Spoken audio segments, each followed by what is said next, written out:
Bonjour et bienvenue dans le podcast L'Appel du Calme. Je suis Anne-Gaëlle, coach professionnel, équi-coach, multi-entrepreneur passionnée de développement personnel, de nature et de chevaux et maman de 3 enfants. Ma mission est de vous guider pas à pas et en douceur sur la voie de la sérénité. Tous les 15 jours, je vous partage ici des clés, des outils, des ressources bien-être ainsi que mes expériences pour vous inspirer et vous amener à retrouver le calme en vous et autour de vous. Ensemble, faisons de chaque épisode un espace de respiration, un moment pour vous. Alors, à tout de suite pour un nouvel épisode. Bonjour et bienvenue, je suis ravie de vous retrouver pour ce nouvel épisode de décembre, l'avant-dernier, avant de passer à l'année 2023. Alors ce sera un épisode avec une voix cassée, mais je ne peux pas reculer définitivement. Aujourd'hui, c'est mon dernier jour pour enregistrer l'épisode afin qu'il sorte lundi. Donc, je ferai avec et j'espère que cela ne vous perturbera pas trop. C'est bien moi, derrière le micro, c'est bien moi.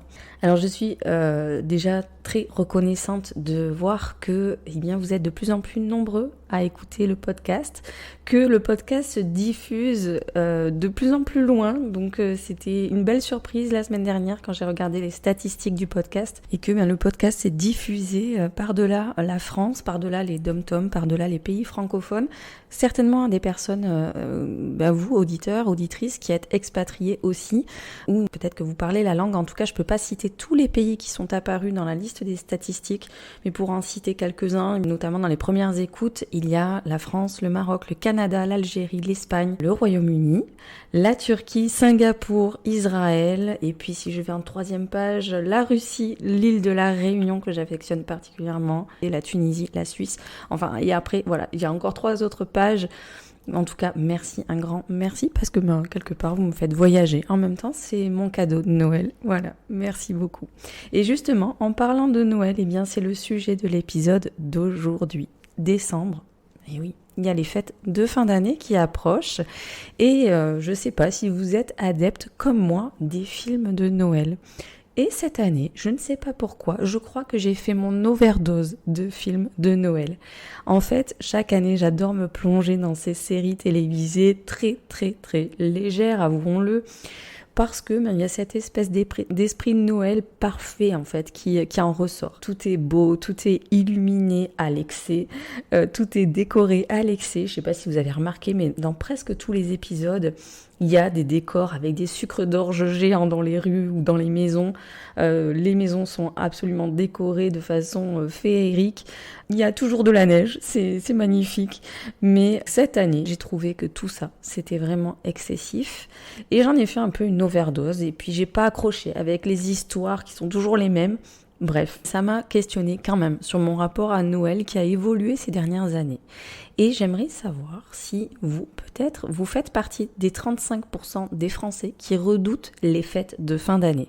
Parce que, je me suis aperçue que ça fait peut-être 3-4 ans que je redoute de plus en plus fort cette période et que je m'empêche finalement d'exprimer le fait que je ressens une certaine tension, une forme de désagréabilité à l'approche de cette période. Et oui, je complexe de ne pas savourer cette période. J'ai voulu me plonger dans cette question parce qu'elle est partagée par beaucoup d'entre nous. Alors en fait, ce qui se passe très souvent, c'est que Noël, les fêtes de fin d'année, vont créer une sorte d'émulsion, d'émotions, de sentiments mêlés.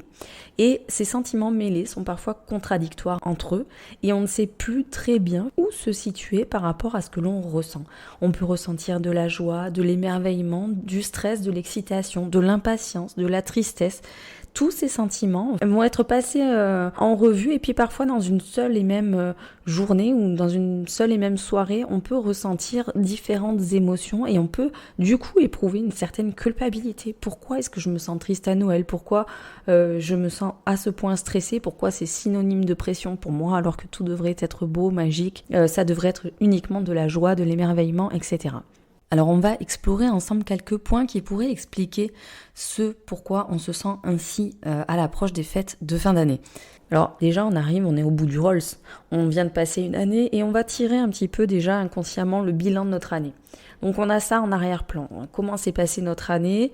Et puis décembre, c'est une période où il fait nuit très tôt, il fait froid. Ici, dans le sud de la France, il a fait soudainement froid, c'est-à-dire qu'on a eu vraiment un très très bel été indien. L'été s'est prolongé tard dans la saison, tard dans l'automne, et puis subitement le froid est arrivé.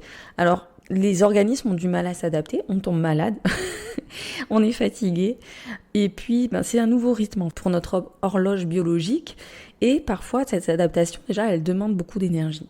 Et puis arrivent les fêtes de fin d'année, où on va avoir une espèce de pression supplémentaire. Alors une pression que l'on se met à soi-même et une pression qui vient de l'extérieur, c'est-à-dire que on a la pression de toutes ces choses que l'on a à faire, à anticiper pour préparer les fêtes. Mais ça va être en tout cas des achats à prévoir, ça va être la liste des cadeaux, le menu qu'on va faire. Et puis il y a cette espèce de pression, de charge mentale qui se crée en arrière-plan, qui va être comment je peux essayer de contenter tout le monde cette année, comment je vais passer des fêtes sans froisser tonton Georges ou tata Henriette, comment je vais éviter certains faux pas. Ça peut être synonyme de pression pour certains d'entre nous, ça peut être synonyme de stress aussi, parce que on va investir du temps, de l'argent, ce qui est évidemment dans le contexte actuel aussi énormément synonyme de pression. On va investir de l'énergie et on peut rajouter aussi depuis 2 ans, oui maintenant 2 ans, cette peut-être aussi pression, cette peur par rapport au virus, par rapport au fait de peut-être pouvoir ou non fêter Noël parce que quelqu'un sera positif au Covid, pouvoir ou non aller faire la fête le 31 décembre ou simplement partager un moment avec sa famille ou ses amis. Peut-être qu'on va en être privé, comme ça a été le cas les années précédentes, parce que il y aura ce fichu virus en arrière-plan qui va venir nous impacter. Donc ça aussi, ça peut créer une espèce de pression, de stress supplémentaire. Et puis, il y a cette injonction que l'on reçoit, des pubs, des séries, donc j'en parlais en introduction, les fameuses séries de Noël. On a cette espèce de moment idéalisé et ça va créer des attentes personnelles, ça va créer des attentes familiales. On voudrait en fait finalement que ce moment ressemble au moment que l'on voit dans les pubs ou dans les séries, etc. Cette période peut être aussi synonyme de mauvais souvenirs, ça peut être le rappel d'une date anniversaire, de quelque chose qui s'est passé de désagréable dans nos vies, soit récemment, soit de façon beaucoup plus lointaine dans notre passé, mais en tout cas, cette période va raviver ce souvenir-là. Et donc, on va se dire, finalement, j'ai pas un super ancrage avec cette période-là, mais je suis quelque part dans la contrainte de devoir, entre guillemets, faire la fête, fêter, être joyeux, alors que j'en ai pas envie. Ça peut être un Noël qu'on va passer sans un être que l'on aime, ça peut être un Noël qui va nous rappeler notre solitude, ça peut être un Noël qui... Alors je parle de Noël, mais c'est valable aussi pour bien sûr le réveillon du jour de l'an. On a peut-être aussi le souvenir d'un repas qui est parti en cacahuète parce que, il y a des discordes sur certains sujets, parce que il y a trop d'alcool à table et que ça enflamme les conversations ou les comportements. Ça peut être le souvenir de règlements de compte finalement familiaux, de secrets révélés ou de règlements de compte tout simplement qui se font à ce moment-là parce que les personnes se retrouvent à ce moment-là. Et toute cette pression, ces sentiments, ces émotions exacerbées vont réveiller des vieux démons ou des vieux dossiers. Et puis parfois ça dérape. Donc ça vient nous interroger sur sa place dans ces moments-là. À quoi on participe? Est-ce qu'on va être de ceux qui alimentent le conflit ou de ceux qui ont des révélations à faire et qui vont profiter de cet instant-là pour faire des révélations ou régler ses comptes? Ou est-ce qu'on va être plutôt le médiateur, l'enfant thérapeute, celui qui va essayer de porter la responsabilité de l'harmonie de la famille ou du groupe à ce moment-là et de faire en sorte que tout se passe bien. Donc tout ça, ça peut créer aussi de l'anxiété. Un autre point est qu'on se sent comme obligé de coller aux images et aux attentes de la société, de cette image de famille heureuse, alors qu'on a déjà un cumul d'obligations avec la vie familiale et professionnelle. En fait, là, ça vient nous questionner en plus sur le rapport que l'on entretient avec sa famille. Est-ce que l'on se sent libre et autonome dans nos choix? Est-ce qu'on a sa place en tant qu'adulte aujourd'hui dans cette famille? Ou est-ce qu'on est toujours enfermé dans les injonctions de nos proches? Et est-ce qu'on est toujours finalement dans le rôle que nous avions enfant et auquel on reste assigné au moment des fêtes de Noël? Vous voyez, est-ce que ça se perpétue finalement ça? ça. Donc c'est intéressant d'aller interroger ça. Ça peut être aussi synonyme de conflit de valeurs pour nous, c'est-à-dire que de plus en plus, il y a cette notion de faire attention au niveau économique, mais aussi faire attention au niveau écologique, à ce que l'on consomme, à comment on consomme, etc.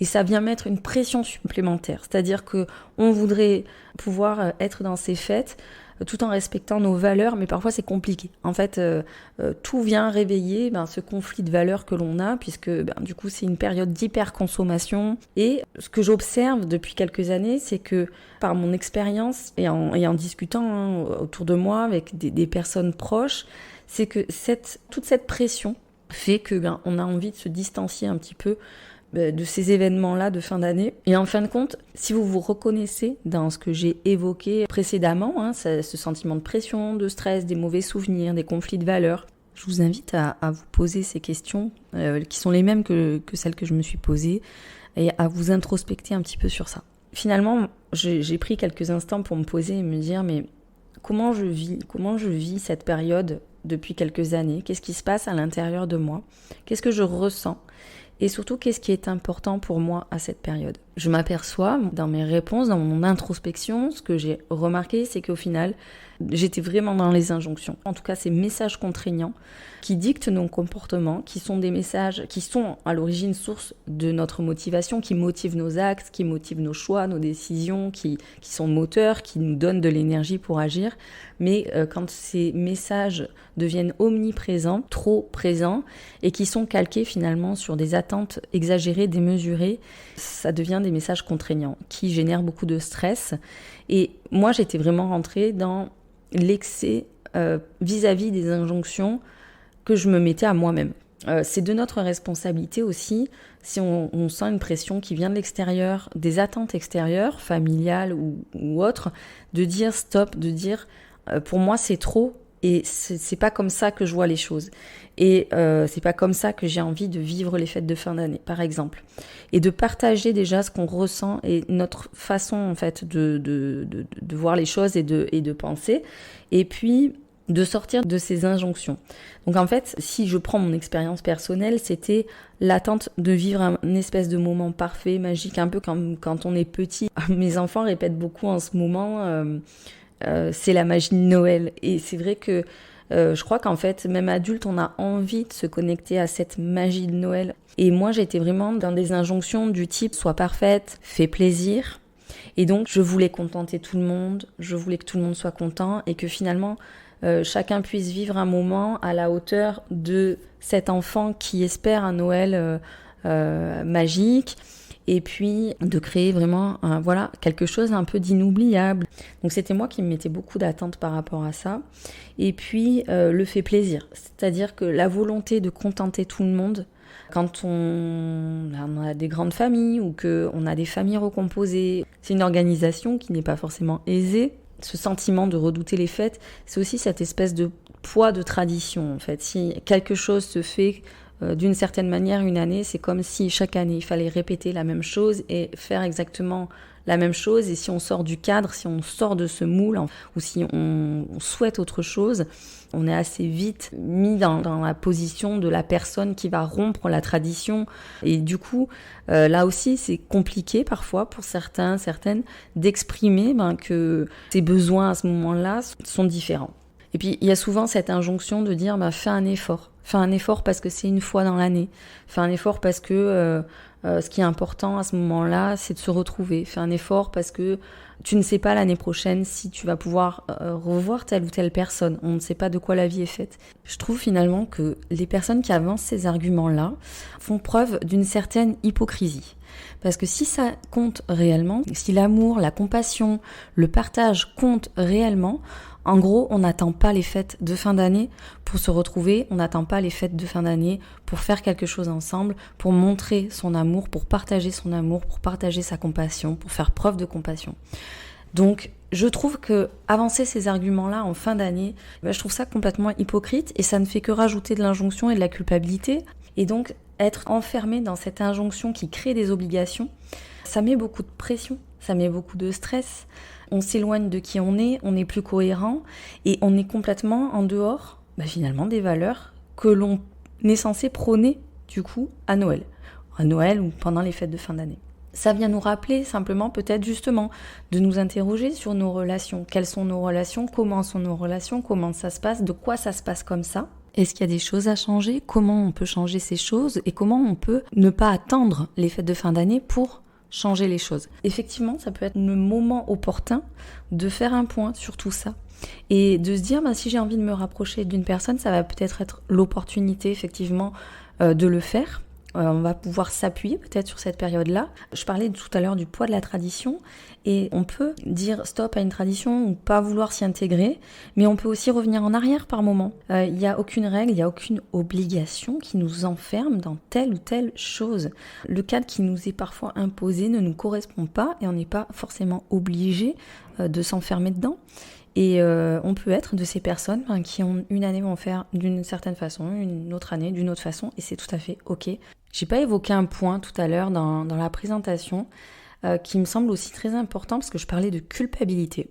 Dans les points aussi qui peuvent nous faire redouter les fêtes, et notamment quand on éprouve ce sentiment de tristesse mêlé à la joie, quand on éprouve en fait des sentiments contradictoires, c'est aussi intéressant d'aller voir ce que ça dit de nous.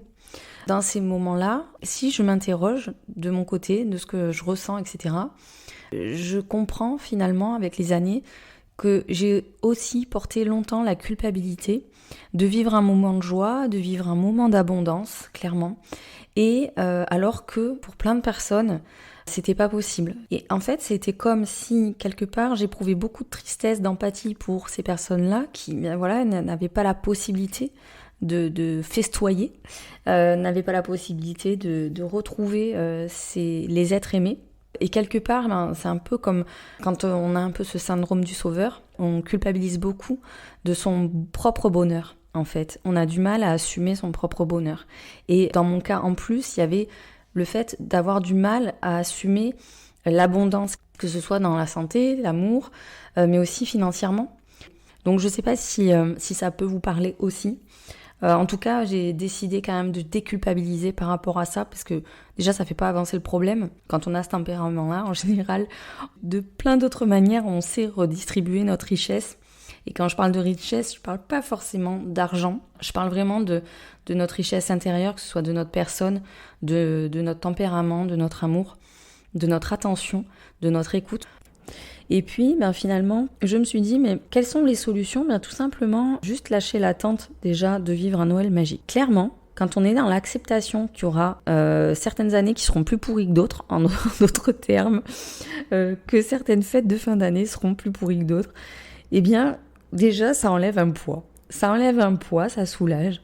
Et donc, on peut aussi se dire, si j'accepte aussi les imprévus, au cours d'une soirée, ou au cours d'un dîner, au cours d'un déjeuner, ou au cours d'un repas, ou au cours d'une année, parce que ça va se passer complètement différemment, je vais m'enlever beaucoup de poids, beaucoup de charge mentale. Et si je suis dans l'accueil de l'imprévu, je vais déjà m'enlever aussi cette injonction à la perfection. Souvent, nos expériences sont en décalage de toute façon avec les projections qu'on se fait.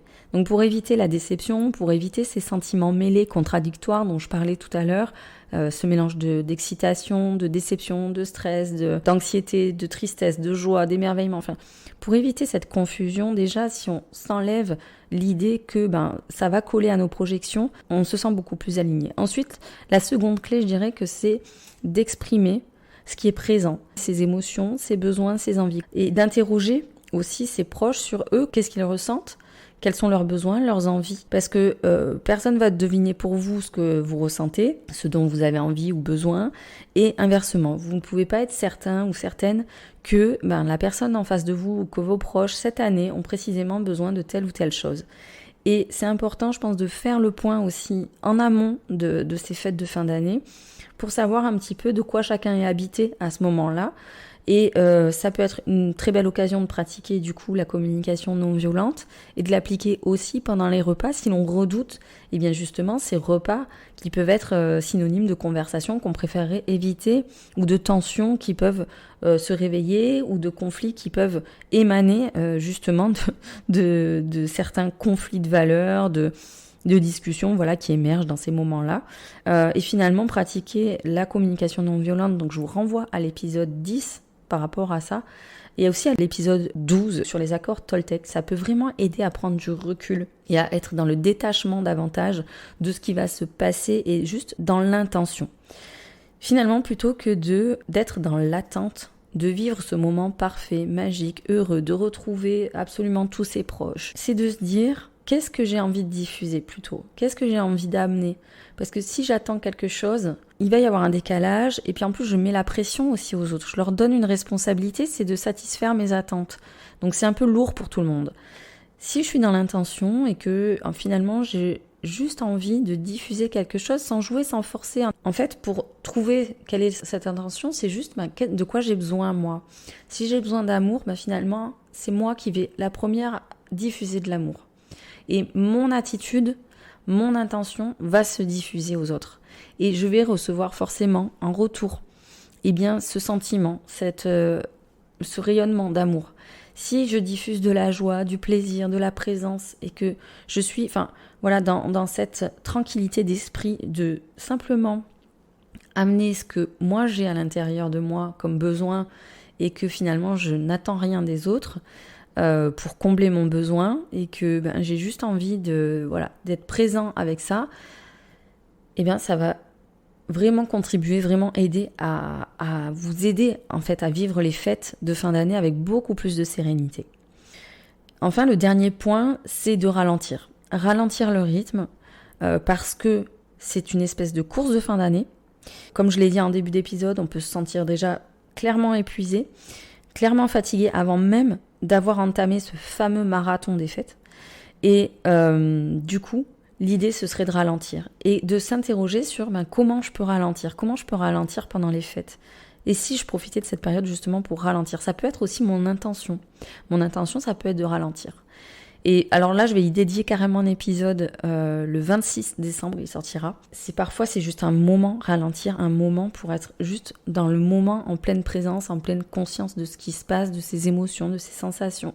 Et d'être toujours pareil dans cette intention finalement de présence. C'est pas seulement faire office de présence, mais c'est être dans l'écoute de ce qui se passe à l'intérieur de soi et dans l'écoute de ce qui se passe autour de soi, d'écouter les gens parler, mais aussi d'écouter ce qu'ils ne disent pas, donc d'observer, de s'imprégner peut-être d'odeurs particulières, de sons particuliers. Je parle beaucoup d'essence dans mon podcast, ça revient beaucoup. J'insiste sur vraiment cette notion d'utiliser nos sens au quotidien pour se connecter à soi et connecter aux autres, à son environnement aussi. Si je reprends les 4 clés finalement que je vous propose pour vivre des fêtes sereines, la première, ce serait d'oublier la perfection et d'accueillir les imprévus. La deuxième, ce serait d'exprimer ses émotions, ses besoins, ses envies et de partager ça avec vos proches. D'être dans l'écoute aussi de ce qu'ils vont vous dire, parce que ce sera peut-être pas ok, vous serez peut-être pas raccord sur vos besoins, vos envies, et c'est tout à fait ok, ça va être l'occasion de trouver des solutions. D'être dans l'intention plutôt que dans l'attente, et enfin de ralentir. Voilà. Eh bien, j'espère qu'avec ces 4 clés, vous arriverez à passer des fêtes plus sereines. Et si c'est déjà le cas, si pour vous cette période est déjà synonyme de joie, de sérénité et que ça n'entraîne pas plus de pression que ça, tant mieux.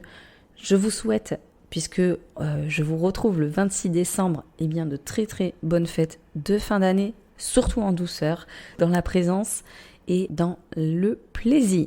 Très très belle semaine à vous et encore merci pour votre fidélité, votre écoute et merci si vous venez de rejoindre ce podcast. À très bientôt. Merci pour votre écoute d'aujourd'hui. Si vous avez aimé ce podcast et pour ne rien manquer des prochains épisodes, suivez-moi sur votre plateforme de podcast préférée. Si vous pensez que son écoute peut être utile à un proche, n'hésitez pas à le lui partager afin de le soutenir dans son cheminement personnel. En attendant le prochain épisode, retrouvez-moi sur les réseaux sociaux. Je vous dis à très bientôt et d'ici là, n'oubliez pas de répondre à l'appel du calme.